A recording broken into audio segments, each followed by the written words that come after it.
to the December Blue Trails Guide webinar series. My name is Faye Augustin, and I'm an Associate Director with American Rivers. And I'm really pleased to welcome you all to our webinar, Using Sustainable Recreation to Create Support for River Conservation.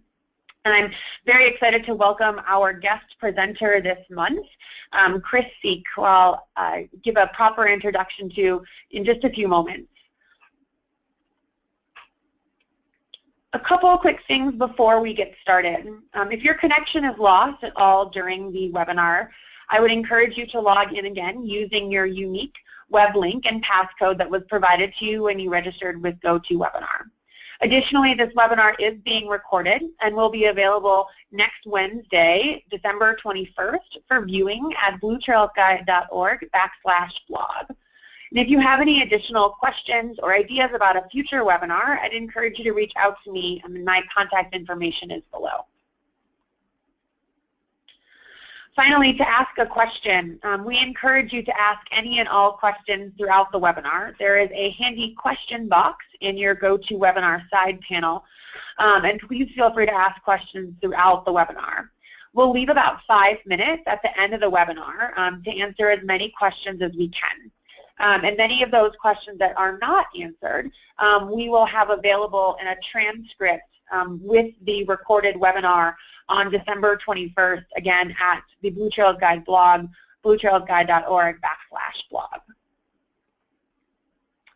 So without further ado, I'd love to introduce our presenter for today, Chris Seek, who is the President and CEO of Solimar International. And Chris is a sustainable tourism and marketing specialist with more than 15 years of experience working in the tourism industry.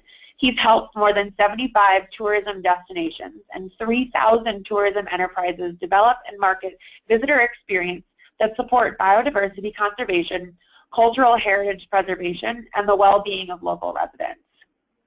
Solimar International is one of the world's leading sustainable tourism development firms. It's based in Washington, D.C., and Chris manages Solimar's work with international development organizations, national tourism authorities, destination marketing organizations, and strategic partners, including National Geographic, Smithsonian, and Destination Marketing Association International. In addition to his work at Solimar, Chris is an executive in residence at George Washington University and serves on the board of directors for Tourism Cares, the philanthropic arm of the U.S. travel and tourism industry. So without further ado, Chris, I'd love to go ahead and welcome you to start your presentation. Thanks, Faye. It's quite a pleasure to be here and to be able to share our experiences with you and everyone on this webinar. As Faye mentioned, just as a way of a background, as Solimar International is a sustainable tourism development firm, and we're often asked to work on projects not necessarily because the goal of growing tourism. What we find a lot of times is people are starting to recognize that tourism can be used as a tool for supporting conservation or supporting livelihoods of local residents. So they turn to us to look at how we can take our knowledge of tourism and directly support conservation. And this is exactly what happened here in the Verde Valley of Arizona. So when we discussed the idea for the webinar, we thought that using the case study from the Verde Valley would be a great opportunity to share our experience and for everyone on the line so that they can learn how you can use this approach of using tourism to support river conservation. So I'm going to go ahead and walk us through. To start off with, just to give you a little background here, the area of, let me go back. The area of the Verde River is found just north of Phoenix, Arizona. This is a beautiful destination. It's located less than 2 hours from Phoenix, which is one of the fastest growing metropolitan regions of the United States, with many new people moving to the region. And what's happening now is more people are leaving Phoenix and moving up to this area to work from this region. And so there's a lot of development pressures in this area, a lot of new homes being developed, new businesses. And obviously that's exciting for the region, who's traditionally has been a rural community, to see this growth. But at the same time, for those involved in river conservation, it's also a concern. So as you can see here, the Verde River basically goes through the towns of Clarkdale, goes very close to a very famous town called Jerome, Cottonwood, and Camp Verde, and the Yavapai Apache Nation, which is right here as well. And so that, combined with the fact that Sedona, which is one of the world's most famous tourism destinations located nearby, we saw an opportunity for using tourism as a tool to support the goals of river conservation. So this project actually started with a grant from the Walton Family Foundation. The Walton Family Foundation had been working in the region, specifically supporting river conservation under the Freshwater Initiative for many years. And we had a chance to meet with them and share with them some of the work that we have done with groups like the Nature Conservancy and others, and using tourism as a tool for conservation. So together with a grant through a local NGO called the Friends of the Verde River Greenway, we provided designed a program of how we could use sustainable tourism as a catalyst for getting the attention of the local communities, the politicians, and the business communities in order to understand the importance of the river as an economic asset. And then by doing so, then the goal would then be to convert that understanding of the economic asset into a need for conservation. So that was kind of how we designed the project. And so I'm going to walk you through the steps here. And the first thing we looked at was, okay, how do we unite the communities that all fall either directly on the river or as a tourism destination or nearby? And so we brought together these 6 communities, the Camp Verde, Clarkdale, Sedona, Cottonwood, Jerome, and the Yavapai Apache Nation. They actually had a history of working together as a tourism region over the years. They created, before we started working, an organization called the Sedona Verde Valley Tourism Council. So they were familiar with working together, but because of funding cutbacks from the state, they actually had slowed down their work at marketing together. So when we approached this project and presented the idea of using the Verde River as kind of a catalyst for promoting the destination, they got very excited and were very interested in collaborating and working together on this project. So once we had these 6 communities around the table, we then looked at, okay, how do we create a program that would bring together these communities and create a cohesive destination in order to promote tourism in a way that celebrates local culture, protects the environment, and sustains the local economy. So obviously this was very important to start off with a project goal that everyone understood and agreed upon. Just because the Walton Family Foundation had a desire to support river conservation didn't necessarily mean that that was the priority of all the different communities.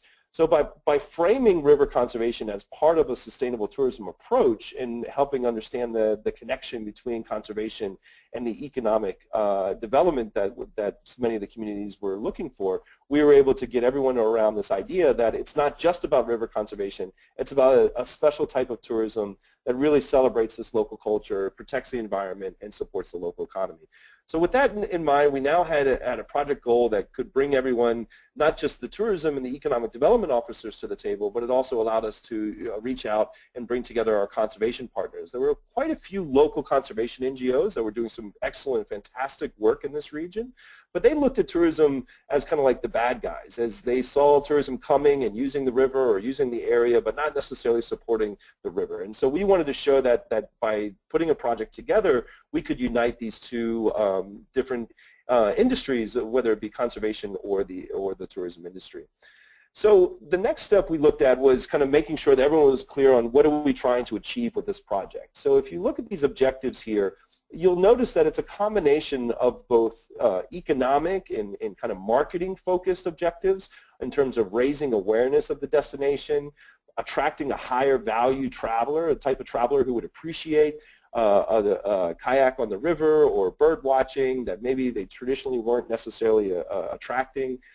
We also wanted to make sure that we could drive exploration throughout the region. Sedona receives over 2 million visitors a year, so there's a great opportunity just to tap into the market of those visitors from Sedona and bringing them down to the Verde Valley region and spending money and time with communities up and down the Verde River and hopefully on actually recreation on the river as well. So this idea of kind of spreading tourism throughout the region was actually something that Sedona welcomed because Sedona had its own pressures with the amount of visitation in a small area. So the idea of being able to get people to go out during the day, visit the region, and then come back and spend the night in their hotels was something that they welcomed. But then also it was very important from the very beginning to make it clear to the industry and to the economic development officers and the chambers of commerce that the purpose of this program is also to highlight and support conservation. we've learned from experience that this is something that you can't wait until the end of the project to introduce. You really need to make sure that everyone's on board, even if they're looking at it from an economic development side, to understand the conservation goals and make sure that they understand how the project, by showcasing the river, in the other public lands, we can also generate funds to support conservation. So that was included at the very outset of the program. As we looked at how to kind of create a catalytic activity to bring everyone together, we turned to our partners over at National Geographic. We've been working with National Geographic for over 7 years, helping develop a program known as Geo Tourism, tourism that sustains or enhances the geographical character of its place. And what we've done with National Geographic is use the power of the National Geographic brand in order to basically create a program that lasts about 12 months in a region that brings everyone together around the idea of tourism as both an economic driver but also as a way to celebrate local culture and also support conservation. So we partnered with National Geographic in order to create this website. This was actually a co-branded website between National Geographic and the destination called the Sedona Verde Valley Geotourism website. And what we did was we asked local people to nominate what's so special about their place. And so by creating a call to action so that we could involve local people who are the ones who know the destination better than anybody else to nominate what they love about their destinations, we gave an opportunity to use this National Geographic brand to engage different residents and conservation organizations and tourism businesses, all to get behind a very simple question: what's so special about this place? And that doesn't matter if you look at the destination from a conservation lens or an economic development lens or as a business. Anyone can answer that question. So we make it very simple, and that's really the call to action of the program. So once we had the platform up, we asked people to nominate these points of interest, and they could be in a variety of different categories. And you can see here the outcome of this, where we now have over 297 points of interest that are plotted on this map.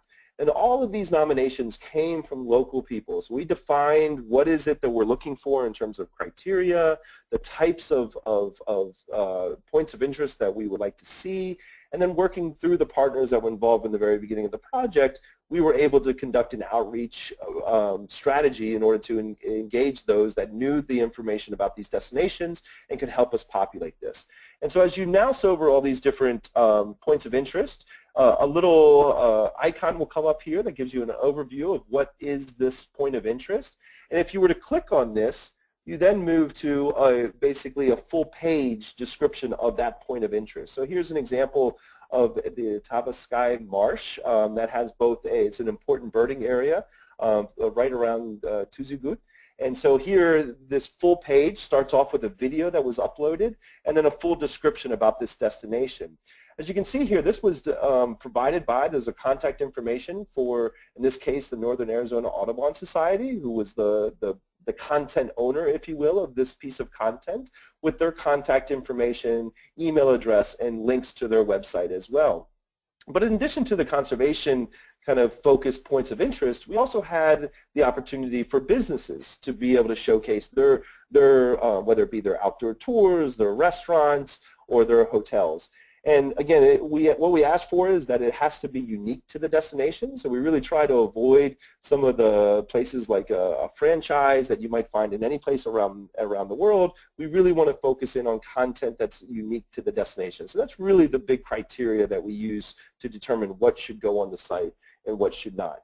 So once this is put together, again, this is an example here of a guided group kayaking on the river. They have their picture, they have their description, again, all of their contact information.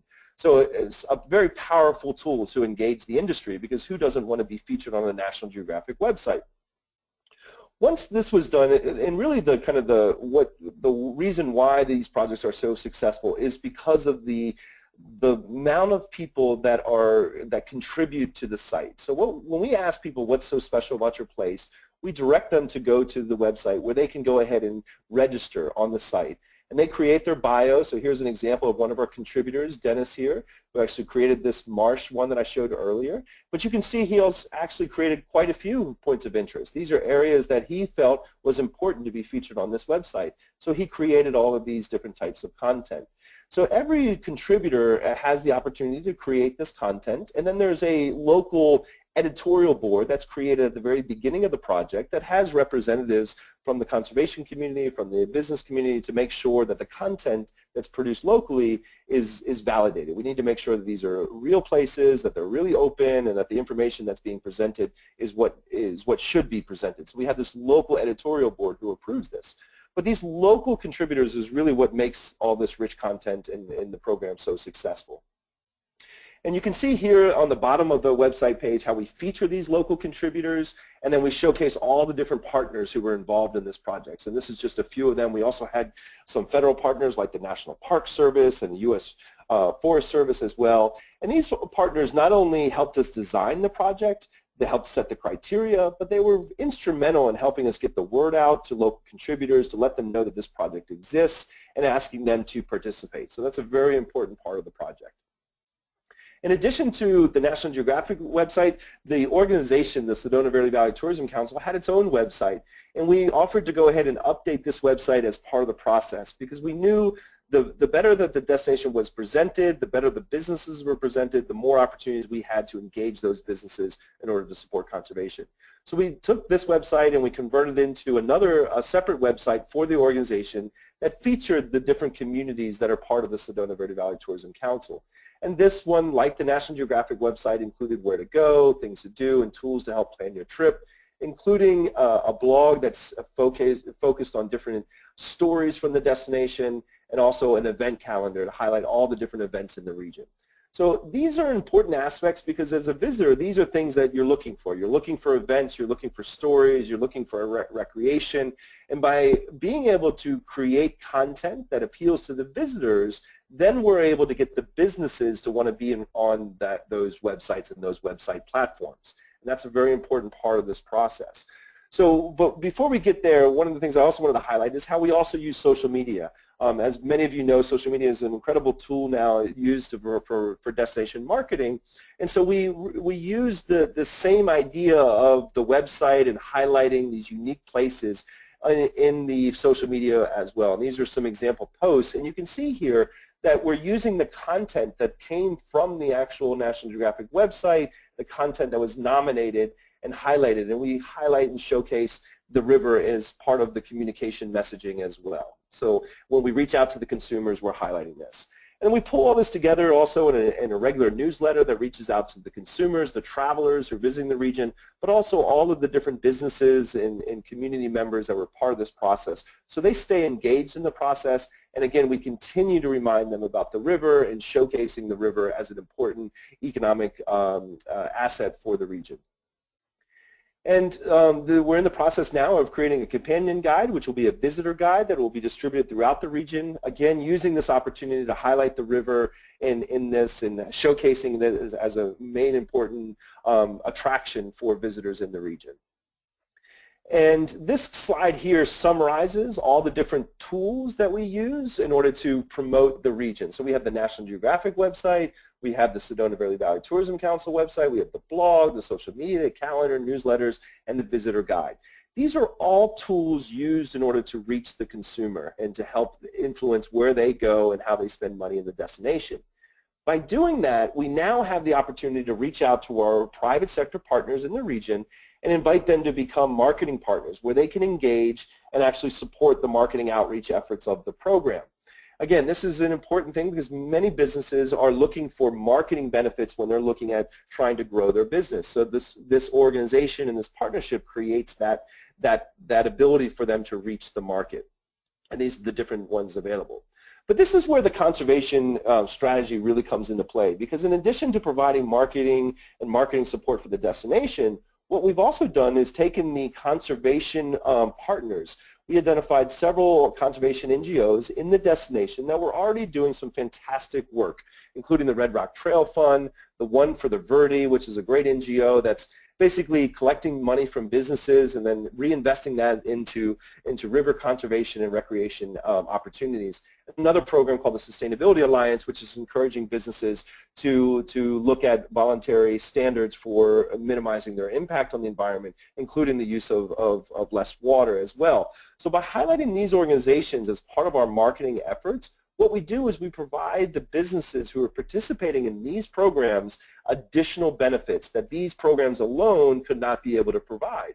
Because we're reaching the consumers and because we're promoting the destination, we can now feature those businesses that are participating in these programs and providing these additional benefits. So some of these organizations maybe just want more marketing benefits, but now they're willing to invest in these conservation programs as a way to reach those additional marketing benefits. So that was an important part of the program.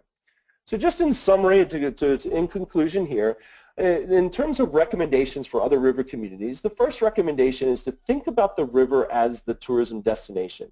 Unfortunately, many destination marketing initiatives are focused around an existing municipality, a town, or a county government line.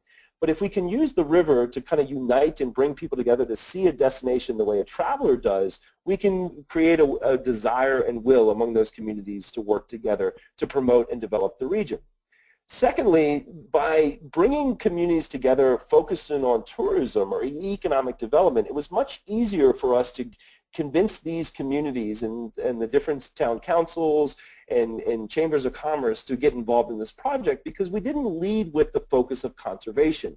We focused on economic development and how by working together and focusing on sustainable tourism, we can all help achieve their economic goals. So by introducing the program first and foremost as economic, we were able to get their attention and make them want to participate in the program. But then also by doing this local outreach, inviting people to nominate and be a part of this program and to identify what's so special about this process, about the place, and it allowed us to reach out to as many people in the destination as possible, make them aware of the importance of the river in this case, and to help them understand and be engaged and be part of this process. So that's an important step that I would highly recommend. And then finally, when all of this is said and done and you've created this regional kind of partnership and people working together and you have this outreach that's done, being able to provide the businesses with a turnkey program to support conservation that provides marketing benefits is one of the best ways to get them to support conservation. We all know that we wish that businesses did more to support the assets that are benefiting their business and drawing people to the region, but the reality is many small businesses are just trying to survive. They're just trying to make sure that they can generate enough business to pay their costs. So by creating a turnkey program that allows them to invest and support conservation without doing too much work on their end and being able to message and communicate to their customers about how they're supporting conservation, how their customers can support conservation, we were able to get that support. And now we have about 40 or 50 businesses now that are all supporting and involved in supporting river conservation. So that's a summary of our program in the Verde Valley, and those are some recommendations for others as you're thinking about this. I've included links here to both the Sedona Verde Valley Tourism Council website and also the National Geographic website, and also to our website. If you'd like to ask additional questions, I'm here to answer those. Great. Thank you so much, Chris, for taking the time to walk us through the great example that you helped to pull together for the Verde Valley. And as I mentioned earlier, I would love to open up the floor to any questions that folks might have around the presentation that Chris just gave us. As I mentioned earlier, there is a question box in your GoToWebinar side panel that you are welcome to ask any questions that you have at this point. So the first question that we've got for you, Chris, is around the idea of the turnkey program as it relates to the local business model. What exactly do you mean by a turnkey program, and are there sort of templates that you can talk about or provide examples of? Sure, yeah, it's a great question. So what I've seen is there's really two ways in which you can get a business to support conservation goals and raise money for conservation. The first is getting the business to directly finance or to contribute directly to a conservation fund. The second is looking at convincing a business to ask its guests to directly contribute to a financial fund. So we call this travel philanthropy, when a guest is inspired to support the destination that they're visiting. Now, what we had the benefit of in the Verde Valley is we had some great existing organizations, like, as I mentioned, one for the Verde and the Red Rock Trail Fund, that were already set up. They already had this turnkey program developed. What I mean by turnkey means that they were able to, they had programs in place to be able to walk into a business, explain to them what the program is about, how their money would be collected, which is often a challenge with these types of programs, where that money would go, and which is what the businesses want to know. Where exactly is this money going to go, and what can I see as a result of this investment? And then how do I easily make this, how do I communicate this to my guests?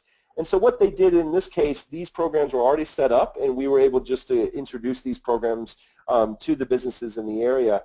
And there were things like, you know, offer a special drink on your menu, and anyone who bought that drink, $1 would go towards this river conservation fund. Another example is what we call an opt-out program. So when you're checking out of your hotel or you're getting your bill, there might be a $1 contribution made to this river conservation fund. And if you want to opt out of it, then you would click on the box and say, no, please do not include $1 onto my bill.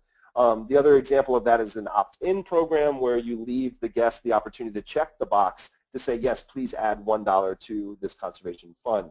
So when I say turnkey, what I mean here is, for us, because these programs were already set up, because the mechanisms for collecting this money, for being able to disperse this money and ensure that it's actually supporting conservation, this was the turnkey program that allowed us just to take these initiatives directly to the businesses and get their participation. Great, thank you, Chris. I've got another question for you that sort of relates to this idea of funding that you were just talking about. So a lot of smaller communities obviously struggle with finding funding to start to pull some of these initiatives together. So what suggestions do you have for finding funding, and then that goes specifically towards kind of creating a website like the one that you created, but also that goes towards convening interested parties who would want to contribute to something like this? Are there, you know, foundations or funding sources that you're aware of that would be interested in supporting some of this work? Yeah, it's a great question, and I think this is one of the challenges in many places. Is unfortunately, a lot of the places that have the most incredible natural assets often struggle because there's not a lot of funding available to support those. I think the Foundation Center is a great place to start. It's a great resource, a great database to understand the different types of foundations that are out there and the different types of interests that they have and what they're looking for.